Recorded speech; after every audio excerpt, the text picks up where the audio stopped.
instruments. And once again, with your support, with your prayers, and we've been able to pay the teachers. And see, there's Rosalind has been supported by Scott and his family. Rosalind is the one who play drums, the drummer, and she's good in sewing. She's good in beauty salon. She's good in everything. If you could see her again and playing drums, she's wonderful. And we bless the name of the Lord and thank you, Scott family, for supporting her. She's a fan, like she doesn't have mom and either dad. Both of them passed with the cholera disease when we had in Haiti. But we are very excited. My wife and I are very proud of them when we can see them growing. She's 17, and she want to go forward and study and serving the Lord, which is a blessing for us to have those kids and doing so good stuff like that. But I want to tell you this morning that without your prayers, your donation, being a voice in America for us over in Haiti, would not be able to do such of ministries around there. And we have our church. You have been able to see. And thank you for your worship this morning. I feel like the songs are very touchful and very, very interesting, very good to me, and make me feel a little bit home. I know we use mostly music stuff, but your songs are very, very nice this morning, and thank you so much for that. We have a church of 300 members, but we recently, and during the Flag Day, May 18, we had a chance to go outside with 96 members with evangelization in the streets to talk to the people and go doors and doors and share the gospel with them. Haiti gave us that opportunity.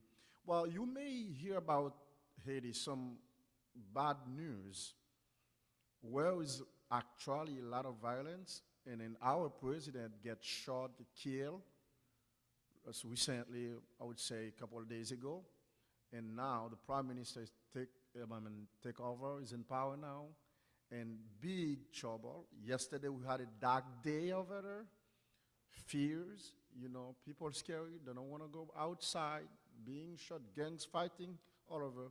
But one opportunity that we have in this country is that we have opportunity to go out in some time to preach the gospel.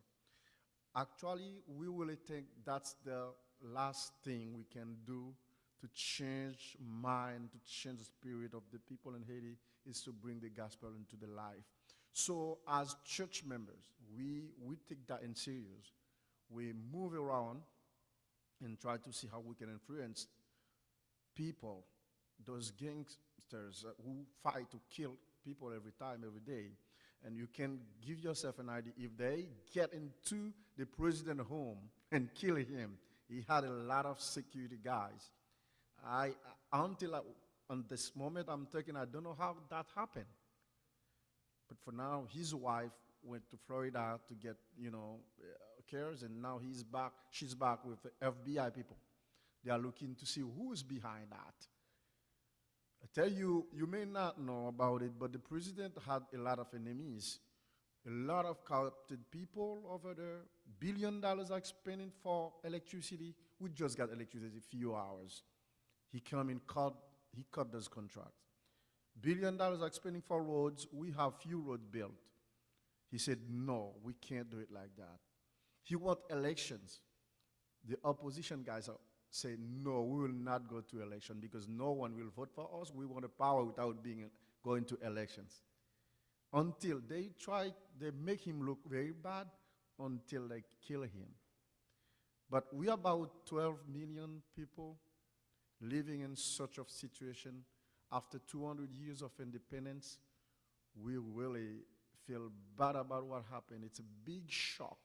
The last time we had a president get killed in the powers was in 1915. It was 1915. Then after that, we had the U.S. troops went there, and they spent 19 years of occupation. No one in Haiti would think today, once again, we had such a thing happening in the country. But it's happened. See, we're close to Dominican Republic. The situation is really different. Dominican Republic is a different country because people have been put them together to take country. Not just think their pockets, but think country and think about how they can build a new generation for future. And the Dominican Republic is really different than us. Then we keep requiring your prayer for that because we don't know what to do. Sometimes they said election, we go to election, we vote for a leader, and then it become like this way. Now, unfortunately, we can't receive any team down there. We don't know when we will be able to do that because of so many violence. People can get shot, can get kidnapped, and you need a lot of money to give those gangsters money so that they can set people free. So please pray for Haiti. That's a really sad situation. Our church is moving forward with evangelization to see how we can influence so many young people.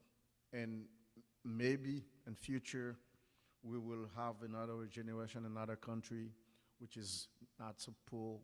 We feel really low sometimes, and it's a shame to talk of Haiti, a beautiful island in terms of poverty, in terms of violence. It's like we feel tired of seeing and talking about this stuff.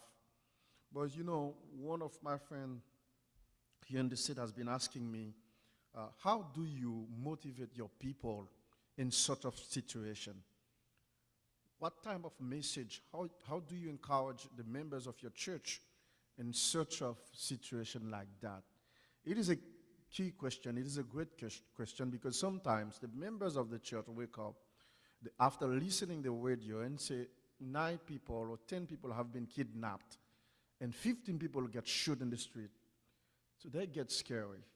Don't even come to church, want to go to church. Don't even want to take their kids to school. It is a big, big problem. But I told him, you know what? And I really think I am the one who should be first motivated. As pastor, as leader of the church, I'm the one who should be first motivated so that I can go and motivate other people. Then the real source, the main source of my motivation is the scriptures. This is the only one place I can go to get my motivation so that I can motivate the members of my people. And so to me, my prayer time, my devotional time, that's the most important thing.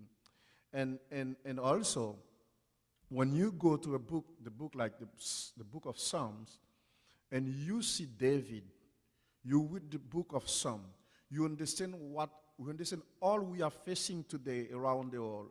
I know in America, you don't really have the violence we have down here. Maybe, I say maybe, I don't know the country very well. You don't really have all kind of trouble we have down there. But you are facing some hard time too. And then with the COVID, it's a big problem. It's a huge problem. We got COVID, but not in the same level as you guys. You got it in Haiti. But one thing I would like to tell you this morning that keep us alive as Christians in our relationship with God is the scriptures. We believe and we go there, we find our strength. And we find motivation and encouragement.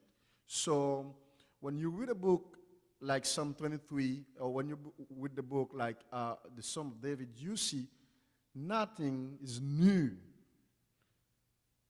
David has faced, or the other servants of the Lord, they had facing a lot of problems similar.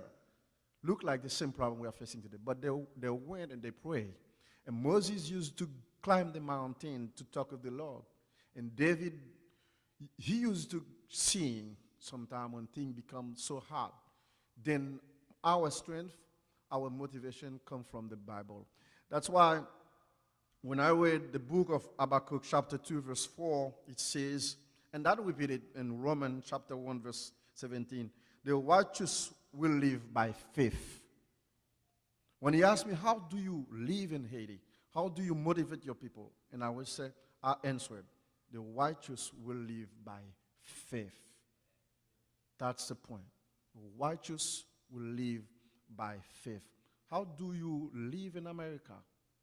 How do you live in Ireland? How do you live in France? How do you live in Africa?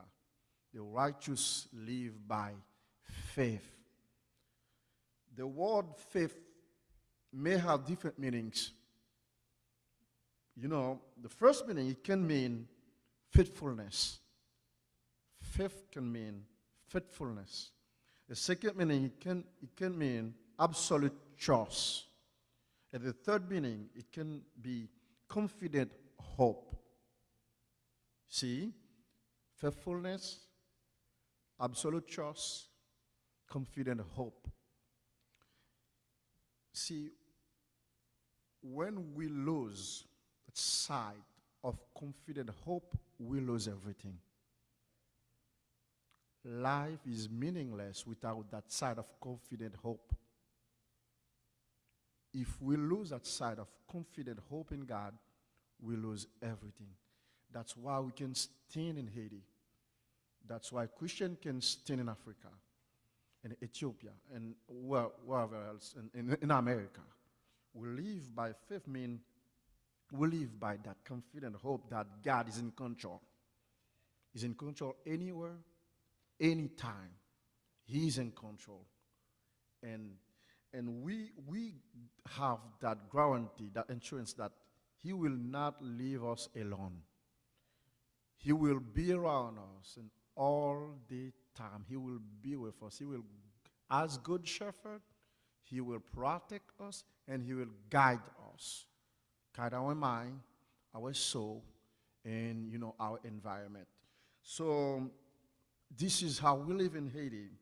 This is how we try to train our girls and our kids, our children, and the leaders of the church to stand firm in the middle of such a situation. We now doesn't have president, politician, politically we doesn't have president, but we have a king. We have a great king. I can see fears. I can see trouble. I can see people look like hopeless down there. But for us Christians, we live by faith. Our king will never die. And no one can replace him. No one can give him a cope, So he is the Lord. He is great. And we love him. And we are very thankful because we have a chance today to be his servants. That's interesting for us. In our culture in Haiti, we have a saying in French, l'espoir fait vivre. L'espoir fait vivre. That means in English, hope brings life. Hope brings life. And I know maybe this morning you don't have need for food, you don't have need for health.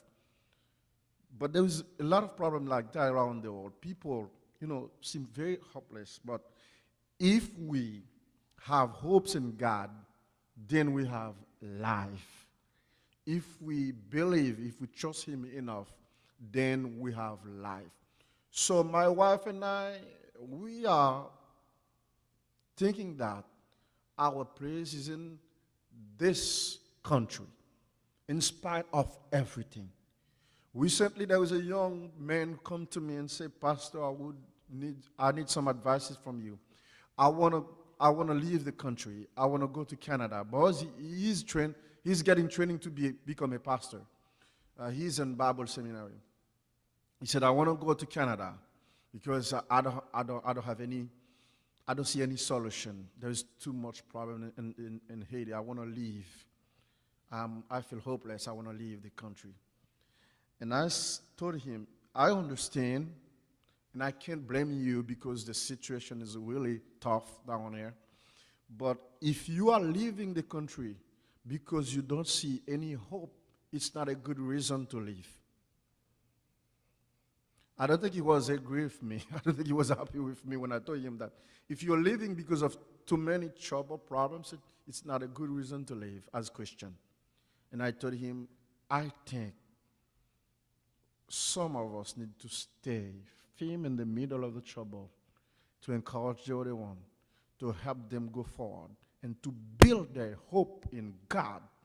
And then this country will be changed. So, brothers and sisters, my country is different than yours in several things, but by having you praying, by having you supporting our ministry down there, we feel like God is moving.